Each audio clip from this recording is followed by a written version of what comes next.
Am I the bad guy for not changing our wedding rule for my future sister-in-law? My fiancé, 36 male, and I, 34 female, are getting married in 3 weeks, and for the most part, planning has been simple and easy. We're having a smallish wedding in a local hotel with 50 guests. Everything is being held on site. The ceremony, the dinner and the reception are all taking place in the one hotel. My fiancé and I decided early on that we wanted the reception to be child-free. Children are welcome at the ceremony and the early dinner we're having, but not for the party afterwards. I have a 10-year-old son, who will be there for the ceremony and meal but not the reception. The issue is with my fiancé's sister, Lisa, 38 female. She has a daughter, Chloe, 11 female, and has started insisting that Chloe be at the reception. Lisa is the only girl in a family of 5 children, and due to this, she has rarely been told no. Even into adulthood.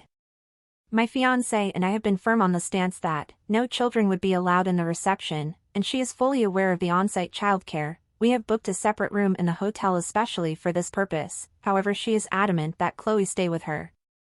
If it was just me and my fiancé, it wouldn't be too much of a big deal. We can handle her. However, she has begun hounding my future mother-in-law, whom I get on with really well, and has even begun messaging my mother on Facebook to try and get them to convince the two of us to let Chloe be at the reception. This is not okay with me or with my fiancé.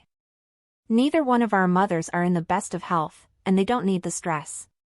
She either doesn't realize, or doesn't care that, if we allow her daughter to attend the reception, we have to allow all the children to attend, and we wanted to allow the parents to have a fun time in the evening. Even my son isn't going to be at the reception. We don't see them often, however last Sunday, we were all at my future-in-law's for lunch so the kids could see each other, and she decided to bring it up. She decided it would be a good idea to try and corner me in the kitchen, to try and change my mind. Once again, I reiterated that there would be no children at the reception, and well, this didn't go down well. I swear, she was close to throwing a grown-up tantrum. I've never seen anything like it before. I just told her that the little ones in the other room were better behaved than she was, and to grow the hell up, and walked around her and back to the others. Her tantrum didn't stop.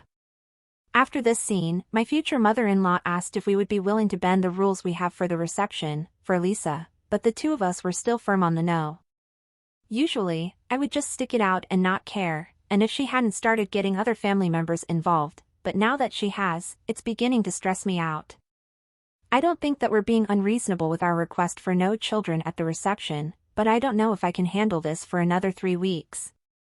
Am I the bad guy for sticking to our child-free reception rule? And now for the top comments. Dear Lisa, it sounds like you're having a hard time deciding whether to come to the wedding, or be with Chloe. Please, if this is difficult, do not feel compelled to attend. It sounds harsh, but that's all you can do. It's one or the other, not both. Not the bad guy, but you'd be the bad guy to your kid if you allowed Chloe to attend. Not the bad guy. Even your own child isn't coming to the party. Why is her child more special than yours? Not the bad guy. Maybe you can extend the no child rule to include no one who acts like a spoiled child, and disinvite Lisa. And now for the update. Firstly, I want to thank everyone for their insights and advice, and I've had a couple of requests for an update, so here it is. We got married last Saturday and everything went perfectly. Everyone and everything was where it was supposed to be, when it was supposed to be. And if there were any issues, I didn't hear about it. My older sister arrived a week and a half before the wedding, and she's like a miniature tornado when she gets going. She firmly told me not to worry about Lisa, and that she would deal with her. I had no doubt about that. Lisa brought up Chloe coming to the reception once again, the day after I posted, and my husband, I love seeing that, and I told her that if she tried to bring Chloe in, the both of them would be removed. We didn't hear anything more from Lisa after that. A few people wondered what Chloe thought about it, and she told us that she thinks adults are boring, and she'd rather spend time with her cousins and other kids. So, there's that. When my older brothers turned up a few days before the wedding, all of them were laughing about how my sister was doing her guard dog routine with Lisa, and wasn't letting her anywhere near either of us or our mothers.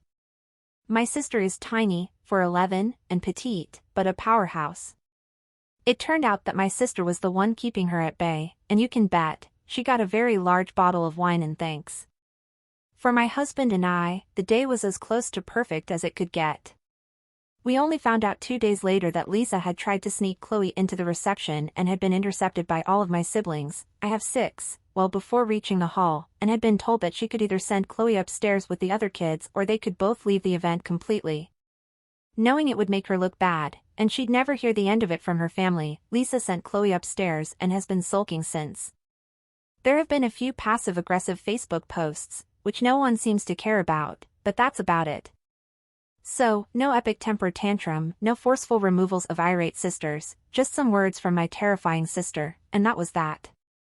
Everyone had a good time, and when we went to check on them later, all the kids were passed out in positions that gave me aches and pains just from looking at them. So, we know they had fun. I want to thank everyone again for their insight. It was very helpful and set me at ease that we weren't in the wrong for sticking with our rule. And now for the top comments. Nice to see a good update. I have a feeling that Lisa will be a thorn in your side for a long time to come, and setting up hard boundaries with her is a must. Without those, she'd be happy to walk all over you and your husband. Well, the drama lover in me is disappointed that Lisa didn't rock up with Chloe dressed as a bridesmaid, but for you, I'm so glad it worked out, and that your siblings had your back, and everyone enjoyed the celebration. We all need this sister in our families. And now for the next story. Am I the bad guy for wearing a wedding dress at a wedding?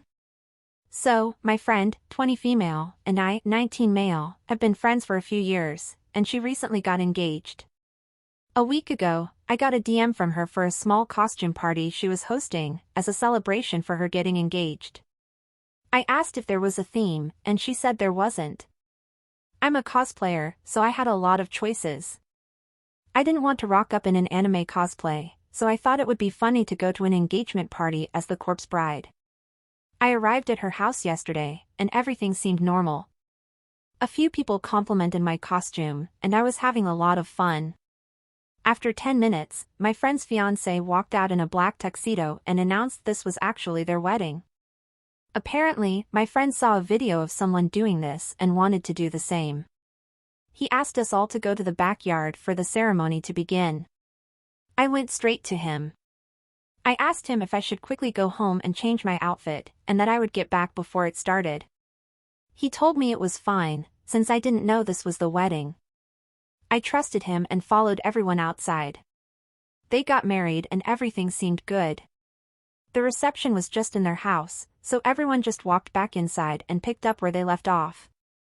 I tried talking to my friend and celebrating with her, but she kept making excuses to not talk to me. I assumed it was just because she was tired from the big day and wanted some alone time. I didn't bother her after that, and the party soon ended. I got home and half an hour passed when my phone started getting notifications. I checked and it was my friend texting me. She was cussing me out and telling me how I ruined her wedding. I was really confused and asked what I did wrong, and that only made her angrier. She told me it was basic knowledge not to wear a wedding dress to a wedding. I reminded her I had no idea it was a wedding and that I asked her, now husband, if I should change, and he said it was fine. She didn't respond, but I got a text from her husband. He asked why I would tell her he said it was fine. I told him, he said it was fine.